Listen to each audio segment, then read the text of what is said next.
Hear me out, okay? You've been working all your life, you still poor. Just imagine if you fuck somebody for 2 minutes for $500. Just say it. Just imagine if you only did it for 1 week. One person a day. Calculate it. What if you did it every day for 2 weeks? 3 weeks? Yeah. You've been getting fucked dry, no lube, every day at your job. They give you $550 every 2 weeks. That doesn't even make no sense. 2 minutes, 500. I'm just saying the possibility. Would you do it for a Scooby snack?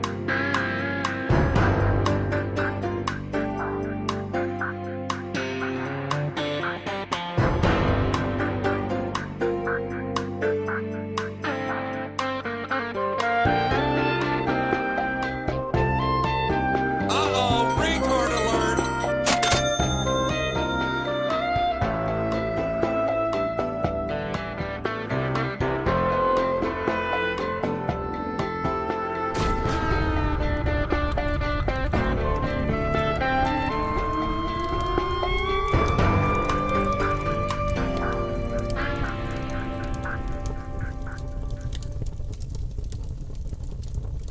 What the dog doing?